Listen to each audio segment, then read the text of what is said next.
Advance here, felt like that Xavier would have the advantage just having played in the Wednesday game. I think it was the first couple of media timeouts, maybe they had a higher level of comfortability, having been in a playoff game yesterday here. So obviously our defense the last 30 minutes and 29 assists. Thrilled at the way we responded to some early adversity. Questions, please raise your hand and we'll call on you. Right here in front. This is about people that the sports talk. Congratulations on the win. Once you get the second half was full of a lot of transition buckets. It's people shoot. What do you tell your players as far as getting offensive going after a sluggish start? Yeah, I mean that's their off stops is their time to play. So it's an opportunity for them to be aggressive and just kind of look to play in a ball screen game or just go make plays, for each other and get lost in offense. And then obviously off of stops or in dead ball situations. Now we're in the situation where we got to execute actions that we like to run. So when we're getting stops like that and we're getting transition opportunities with the way we execute offense in the half court, we're tough to guard when we get rolling. Right here in front. All three of you. When you came out and they started with a 10-0 run into that first TV timeout, 10-4, did you reflect back on your last home game? I mean, your last away game against Providence where they were up 15-2 on you? No, not really. That was a whole different game, a whole different team. Like Coach said, we kind of he warned us before the game that they were gonna come out like that and just stay with it. We had to start guarding and execute our offense and we didn't really think about last game. We just executed. The defense rebound, got on transition and came back from that. Down here on the left, Joe. Dan, Donovan obviously didn't have the best first half, but then he scores 11 straight points at one point in the second to really blow it open. What did you say to him, and how much did you want to get him involved after the break?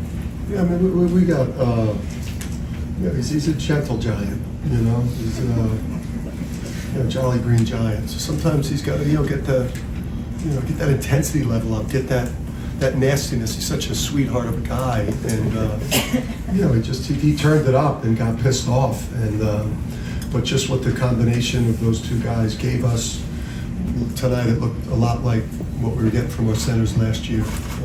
Sampson was fabulous, and then when Donovan turned it up, he impacts the game like few players in the country. Second row, Dave. Yeah, Dan, I was asked about Sampson. It looked like he was particularly energetic tonight.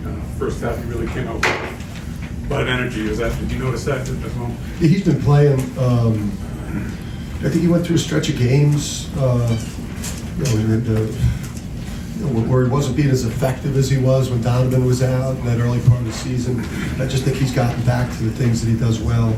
He's learned to handle the physicality of these games, and he was a major difference maker. What he was doing ball screen defense-wise too, just kind of backing those guards up and keeping them from getting downhill, and then the pressure he puts on the rim when he's rolling it opens a lot of things up. Third row in the middle. Coach, looking at some of these numbers, they're phenomenal. You were up 1 at the half. You guys outscored them 54-24 overall in the paint. You had 29 assists. When you were only up 1 at halftime, what did you say in the locker room to get the guys to come out on fire like they did in the second half? Yeah, a little bit of it was like raise your intensity level. It's a playoff game. When you're trying to end the other teams, either like their Big East career or the Big East season, or you're trying to end a team's season period, you've got to be absolutely on point. The execution's got to be on point. The effort and the intensity and the attention to detail, and it's all got to be there. And I think it took us a half to get going, but also credit Xavier. I mean, they played, I thought, a really, really, really good first half. Back on the left, thank you.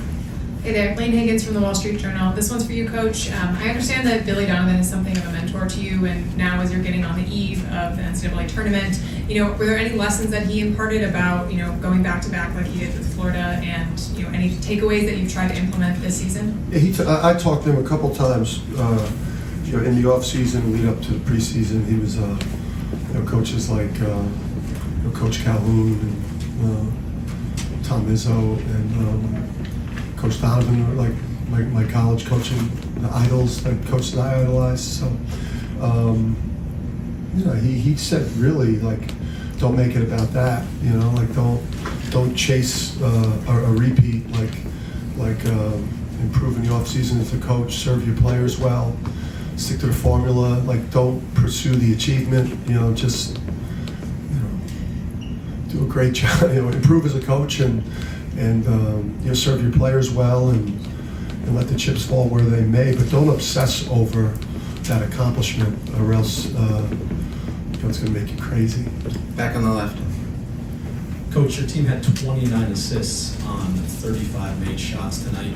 What can you tell me about your team's chemistry going in as you prepare for the NCAA tournament? I mean, I can tell you they should have had 34 because that one stretch of 3 or 4 minutes when we were, you know, lobs were a little bit off and we bricked some threes and stuff, and you know, we had some sleepy shit going on out there that I didn't like, but it's a testament to the group. I mean, there's not many teams in the country with this level of talent and NBA players. I mean, a starting 5 of all guys that are NBA players that are willing for it to be other people's nights on a given night. You know, for Tristen, who's an All-American, and you know, and AP Player of the Year in the league, and you know, for him to, you know, go get 13, 7, and 5, and only take 10 shots and allow others just to be. Cam's done it. And just got a team filled with you know, guys that bought into the culture and all about winning. In the middle, Pat. Just go. There we go. For Tristen and then Dan, if you wouldn't mind commenting as well. Tell me about your passing game. How much of it is kind of organic and how much is coached in? Just you guys' ability to find open players all the time. I mean, Coach, they draw good, you know, schemes and plays, and we go through them every day to see what read we need. You know, obviously you have to read the floor, but you know, our coaches do a good job of putting us in positions to make great passes and have multiple options. So, you know, we got great shooters, great lob threats, so it's pretty easy to, you know, give our shooters the ball. Cam, like 45% shooter, you know, AK, Donovan rolls to rim, Sam, it's pretty much easy. So, congrats to the coaches for their schemes and helping me out with that. All right, we're going to do 2 more right here, Tom. Yeah, Cam, as Coach alluded, Xavier, most of the teams you're going to be playing are on the bubble, fighting for their lives. Not necessarily the case for you guys. So how do you kind of get that feel that you want this badly enough that you're going to play like you're fighting for your lives?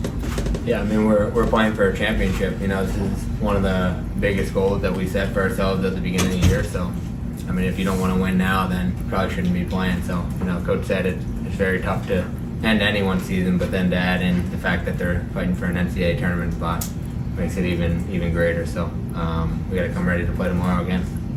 Last one, Jade. Dan, you talked about the assists and the unselfishness on this team. Cam's become a better passer this season. How much of that has he worked on in the offseason, and how satisfied are you with his progression? Yeah, I think when we watched him on Synergy, you saw a two-way player. You saw, you know, a guy that could really pass the ball, and I just think the offensive system fits him perfectly. You know, he's good in the ball screen game. He's good off-ball movement. He can go get his own shot. You know, these two guys right here, this is, you know, best backcourt in the best backcourt in the country right here. So you know, these guys make it easy for their teammates. But yeah, we did not teach Cam how to pass. Did we? They did a lot. Thank you, Cam.